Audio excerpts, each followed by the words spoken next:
Hello guys, आप सभी का स्वागत है मेरे YouTube channel study with house wife में। आज हम यहाँ पे मध्य प्रदेश छात्रावास अधीक्षक भर्ती 2025 से संबंधित हम यहाँ पे बाल विकास में जो बायगॉसी का सिद्धांत है वो हम यहाँ पे थ्योरी विथ क्वेश्चन आंसर करेंगे। तो हम स्टार्ट करते हैं।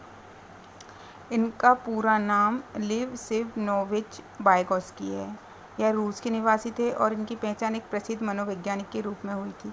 उनके सिद्धांत को सामाजिक एवं सांस्कृतिक संज्ञानात्मक विकास का सिद्धांत भी कहा जाता है। इन्होंने बालक को संज्ञानात्मक के संदर्भ में समाज व संस्कृति की अंतःक्रिया पर विशेष बल दिया है। इनके द्वारा रचित पुस्तक, इनकी कुछ पुस्तकें हैं जैसे कि thought and language, education and psychology और थिंकिंग एंड स्पीच, ये इनकी पुस्तकें हैं। कथन इसका मत है कि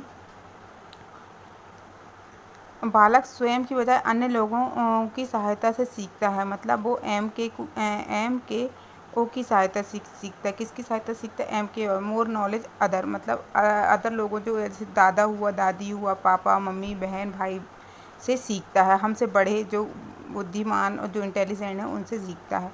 बालक के संज्ञानात्मक विकास में समाज संस्कृति का योगदान काफ़ी महत्वपूर्ण होता है। बालक में सबसे पहले भाषा का विकास होता है, जिसके उपरांत उसमें भाषा के माध्यम से चिंतन की प्रक्रिया प्रारंभ होती है। और यहाँ पे जो अतः स्पष्ट है कि उनके चिंतन में भाषा प्रभावित होती है। यहाँ पे जो जैसे कि वाइगॉस्की जो है, जिसने बोला पहले भाषा का विकास होता है, उसके बाद विचार या चिंतन आते हैं। लेकिन जो हमारे जीन पियाजे हैं उनका मानना है कि पहले विचार का विकास होता है, चिंतन का विकास होता है, फिर भाषा का विकास होता है। उन्होंने भाषा को इम्पोर्टेंस नहीं दी है, लेकिन वाइगॉस्की ने भाषा को बहुत इम्पोर्टेंस दी है। वाइगॉस्की का संज्ञानात्मक विकास, वाइगॉस्की को सामाजिक संस्कृति की सिद्धांत यह है कि बच्चे सामाजिक अंतःक्रिया सांस्कृतिक के संदर्भ के माध्यम से सीखते हैं।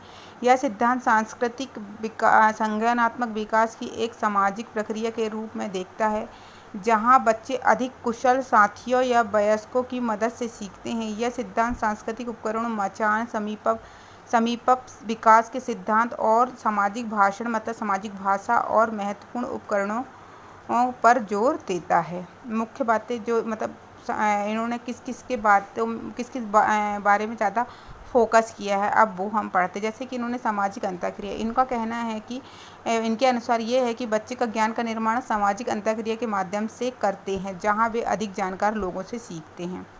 सांस्कृतिक उपकरण, मतलब संस्कृत और भाषा बच्चों को सीखने और विकास में महत्वपूर्ण भूमिका निभाते हैं। मचान का मतलब मचान, स्कैफोल्डिंग, यह एक ऐसा समर्थन है जो बच्चों को सिखाने के लिए दिया जाता है। जैसे कि एक शिक्षक बच्चों को धीरे धीरे अधिक स्वतंत्रता रूप से काम करने के लिए मार्गदर्शन प्रदान करता है। समीपस्थ विकास का सिद्धांत, मतलब जेडपी, जोनल प्रॉक्सिमल डेवलपमेंट, यह एक ऐसा क्षेत्र है जहां एक बच्चे अकेले काम करके ने में कुछ कठिनाइयां हो सकती हैं, लेकिन कुछ अधिक कुशल व्यक्ति की मदद से इसे सीख सकते हैं। सामाजिक भाषण, मतलब सामाजिक भाषा, यह वह भाषा है हम दूसरों के साथ बात करने के लिए उपयोग करते हैं। संस्कृति के बारे में बच्चों के सीखने के तरीके को प्रभावित करती है, जैसे कि कैसे सीखते हैं, कैसे सिखाते हैं और क्या सीखते हैं। उदाहरण, एक बच्चा अपने माता पिता की भाषा, संस्कृति, रीति रिवाज सीखता है, क्योंकि वो उसके घर में जैसा बोला जाता है वो वह सीखता है। एक शिक्षक बच्चे को मचान प्रदान करके गणित के मुश्किल समीकरण को हल करने में मदद कर सकता है। एक बच्चा एक अधिक कुशल साथी के साथ मिलकर खेल सकता है, नए कौशल सीख सकता है। वाइगॉस्की का सामाजिक सांस्कृतिक सिद्धांत शिक्षा और बाल विकास के क्षेत्र में महत्वपूर्ण है। यह सिद्धांत हमें यह समझाने की मदद करता है कि बच्चे कैसे सीखते हैं और हम उन्हें कैसे सिखाने में और बेहतर बना सकते हैं। MKO मतलब more knowledge other, more knowledgeable other. MKO का आशय यह है कि एक ऐसा व्यक्ति जो अधिगमकर्ता से अधिक ज्ञानी हो तथा असंभावित विकास वस्तु का पूर्ण जानकारी भी रखता हो, तथा शिक्षक, माता पिता अथवा दादा दादी, दोस्त या अन्य परिचित व्यक्ति या भाई बहन जो हमसे बड़े हैं